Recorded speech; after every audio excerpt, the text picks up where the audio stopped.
Yo, what is going on, guys? I'm here with my review for Thunderbolts. It is here, finally, and this was one that we were looking forward to potentially bring Marvel back, bring the life that has been missing back, and it'll either be edited into the front of this video, so you either see it before this or you'll see it after, but yeah, nobody was there. I was like later on, like some people did come in, like maybe like 5 people or something like that. But it's not like, like what it used to be. Marvel's definitely fallen off, as we all know. But I was really hoping that this one was going to be good. It was okay. Instead of thunderbolts, this is more like a thunderous fart or thunderous queef. Like, I don't like. Okay, so the writing is okay. It's not the worst. Yeah. I mean, I'm really struggling to. I like the writing. I'm just struggling to find something that I really enjoyed about this film. Red Guardian, let's start there. Red Guardian saves this film. He is our comedy relief. He does great. He's played by, I don't know the actor's actual name, but if you've ever seen Stranger Things, it's the guy that plays Hopper in Stranger Things. He does great. I've always liked the Red Guardian character, and I think he does really good. We get John Walker, which is our Team Captain America. He's okay. Another great part of this film was Bucky. I loved seeing Bucky. This almost felt like, I heard early on that this was going to be, it kind of was like an Elena Belova film and stuff like that. And it's really not. It really is like a Thunderbolts film. And it's like it's about everybody. But I really do feel like one of the show stealers here was Bucky. Like, hands down. A couple scenes we can talk about. Oh, my bad. The other two, Ghost and then Taskmaster. Taskmaster is just, I don't know, man. Like, you know what? I'm glad that they got rid of this Taskmaster, because this Taskmaster sucked. At least I think that was Taskmaster. But it didn't look like her. Like, she didn't have, her face wasn't fucked up. Like, I don't know. So, but she gets shot in the head. So basically, the film opens up with, I'll go over a couple scenes here, but I'm not going to spoil anything. But basically, the film opens up with that scene that we've all seen, that came out early on YouTube, with Elena breaking into the place. She's basically talking about how she's been going on missions for Valve, and she's tired of kind of being in the shadows and being like the spy for the government and doing hits and stuff, and she wants to basically be a hero. And then she's like, okay, Val was like, go do this last project for me, this last mission, and then we can talk about you being a good guy next and see what your next assignment is. Basically, she sets her up, and basically we get Elena, the new widow. We also get a hallway scene, and this hallway scene is shot a little bit differently. Finally, they innovated on the hallway scene. Instead of just looking down a hallway and a widow taking out a bunch of people, a Black Widow taking out a bunch of people, because this girl is the new Black Widow, essentially. It's from the top. Well, it starts like a normal hallway scene, but then it's from the top down, which I actually thought was pretty cool. Showing it kind of makes it look shadowy and stuff. There's some void for no pun intended, some void foreshadowing throughout this film on what's gonna be the big bad is, aka the Void. But so we get a fight between Elena Belova, Taskmaster, Ghost, and what was it? Team Captain America, John Walker. And then Taskmaster gets domed, straight in the face. by Ghost. She's dead, like right off the bat. And then basically Bob shows up, who is Robert Reynolds, the Sentry. And Bob,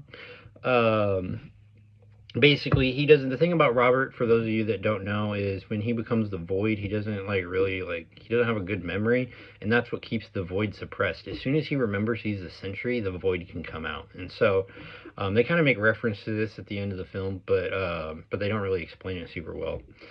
But so they find Bob, and basically they all dispatch a plan to like get out of there. Then basically there's this like lady that's working for Valentina, and she's like helping Bucky with coming up with like evidence to take, because Bucky's a senator in this now. At the end of the last Captain America film, he was running for Congress, and now he's a congressman. My bad, not a senator. Now he's on Congress, and so he's trying to dispatch his plan to take down Val, and basically he goes and he captures the rest of the team, the Thunderbolts, after their fight, and they escape from Val, because Val's trying to basically like get rid of all of them, because they've all been doing dirty work for her, and she's trying to like clean her slate, right? And so she basically sends them all to this facility where they've met Bob, and they try to take each other out. But Bucky shows up, he captures them all, they dispatch a plan to go and get Valve to take her in, and Robert Reynolds is there, and basically you get the rest of the film, and you get the ending. That's something we gotta talk about. The ending. And this is one of my big problems with this film, is like, Sentry is a character that's so powerful. You're basically taking a bunch of like Captain Americas and you're putting them up against this Hulk level threat or Thor level threat. Like, it doesn't work for me. Like, and basically I have to spoil the ending, like, because, and there's really not an ending to spoil here. Basically what happens is they basically convince him to talk himself down and fight himself, and basically by calming him down, like, they were able to beat the Void. Like, by having the good version talk to the bad version, that's how they were able to win. There, like, really wasn't even a fight. Like, and, like, when you see him in the like, there is, like, they try, but, like, and you can see that they're not going to do anything. And so it's just, like, I'm sitting there and I'm watching this, right, and I'm just, like, this would have been so much more interesting if this was what they would have done in the comics, where they had Hulk. Like, I would have been really cool, baby, if, like, Hulk would have just shown up. And, like, oh, well, we haven't seen the actual Hulk fucking do anything in the MCU for I don't know how long. There you go. And, like, find a way to write them in. And they don't. It is anticlimactic. So, I mean, between good writing and there's some decent story here. We get some good background on some characters. It played. I'm going to be honest, there are parts where I just wanted to walk out of the theater. I think the most I can give this is a 5, maybe a 6 on a good day. But, yeah, this is pretty average. And I'm also, like, I don't know, it wasn't very good. I think Thunderbolts would have been far better serviced if they would have had them go up against a threat that made a little bit more sense. I mean, it's even alluded to in the film. Like, Robert even says himself, she's like, Val's like, you need to listen to me. And he's like, why? I'm a god. Or you said, like, I'm comparable to a god. And so it's just like, yeah. So I'm going to give this film,